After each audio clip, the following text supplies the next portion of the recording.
The number of Souls-like games are plenty, but not all of them provide a quality experience. But Lords of the Fallen offers many more options, not only when it comes to its core combat, but also in how you interact with its world. There are many more weapons that you can play around with that all feel incredibly different, and you're no longer confined to just being a big dude with gigantic armor, swinging around massive weapons. So, without further ado, here are a few quick tips and tricks for the adventurous Souls-like fans among us. Pay attention to your surroundings. While this might feel like obvious advice, it still bears repeating. It's incredibly important to pay attention to your surroundings. Not only does the game do an excellent job of telegraphing just where you're supposed to go next to advance the plot purely through the use of environmental cues, the game is also incredibly smart at hiding small areas in its corners that are, more often than not, well worth the time to explore. Exploration is an incredibly important aspect of Lords of the Fallen, especially since that's the primary method of getting new pieces of equipment and weapons. And this doesn't just apply to keeping an eye on the dark corners of the game. Lords of the Fallen also makes excellent use of verticality to hide a few secrets out in the open. An easy example of this is just the sheer number of useful items that are hidden on bodies just hanging on trees or pillars. Even something as simple as throwing a rock at these bodies will reward you with a useful item, or in one early game example, a full set of armor. How to use the map.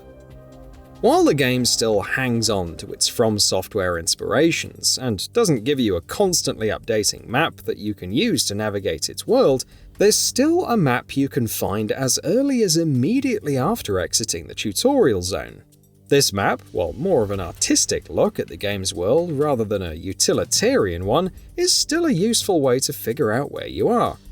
Zones are often straightforwardly named after their environments, and the presence of the giant red beacons in the world, when compared with the map of Mornstead you get early on in the game, makes it easy to orient yourself to your next objective of choice. The Umbrell Realm isn't that scary. A key aspect of Lords of the Fallen is the presence of the Umbrell Realm, which can be peered into if you use your lantern.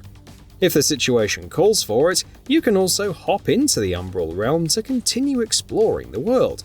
Sure, there's a major downside. Your health is reduced, and you'll have to constantly stay on the offensive if you want any sense of safety in the Umbrell Realm.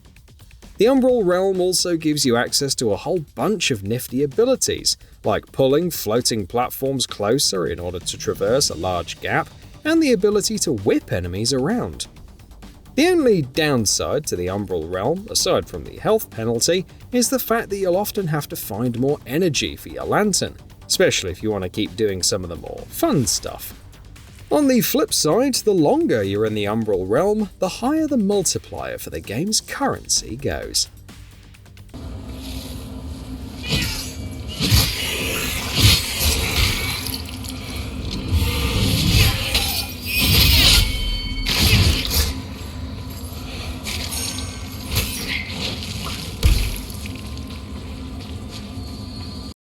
How to get your bearings. Getting lost is incredibly easy in Lords of the Fallen, thanks to its many winding paths and the constant hopping between the real world and the Umbrell Realm. However, thanks to the rather strong level design of the game, as well as the impressive amount of hidden help you have access to thanks to the game's various item descriptions, journals, and maps, figuring out where you are in relation to the rest of the things in the world isn't too difficult. One of the simplest ways to understand where you are and where you're supposed to be going, aside from the well-drawn map, is to just talk to NPCs. You'll run across various characters as you progress through the game, and these characters often have quite a bit to say. Just remember to talk to them as many times as it takes for their lines to start repeating. That's how you know you've tapped the NPC of all of their knowledge. Don't be afraid of advanced classes.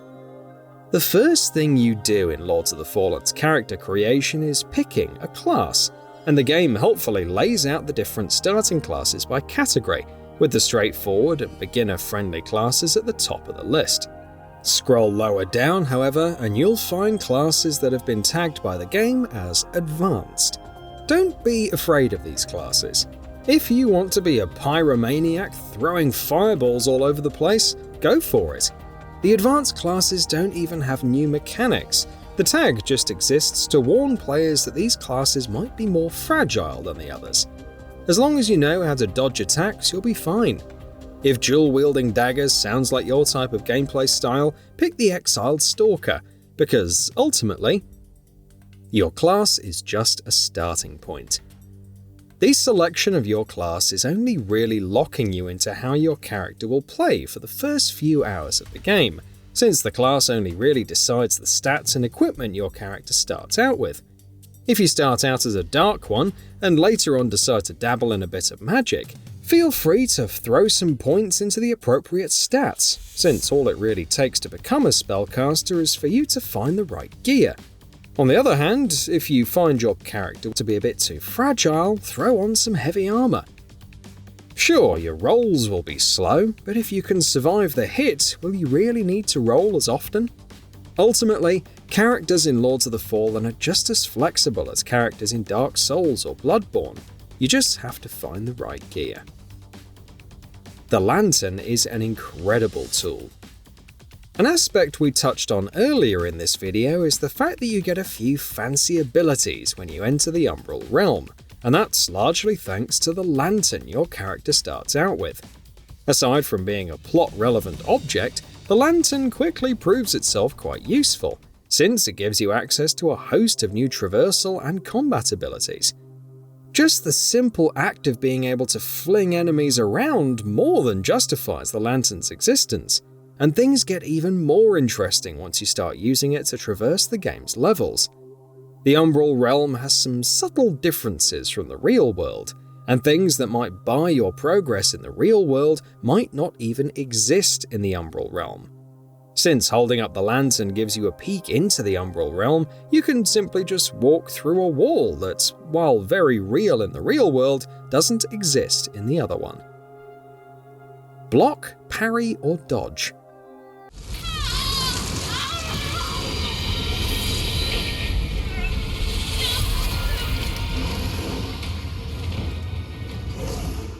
Depending on your starting class and your general preference for playstyle, you might find yourself questioning whether you should be blocking attacks, parrying them, or simply dodging them altogether.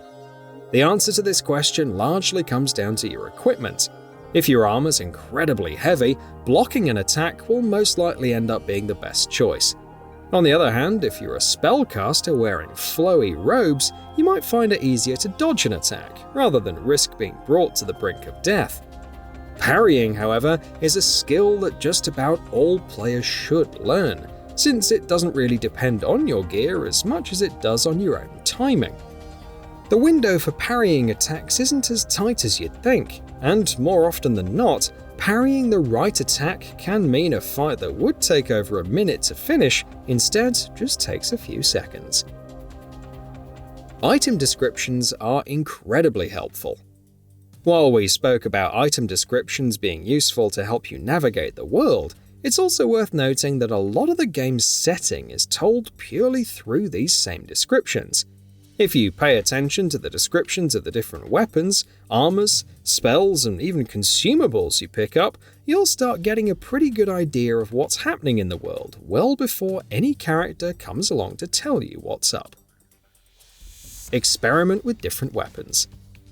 The best advice we can possibly give for Lords of the Fallen is that players should experiment with as many different types of weapons as possible. The game does an excellent job in making each weapon feel unique, and since every weapon has a different moveset depending on whether you're dual-wielding or if you're two-handing, the number of options are incredible.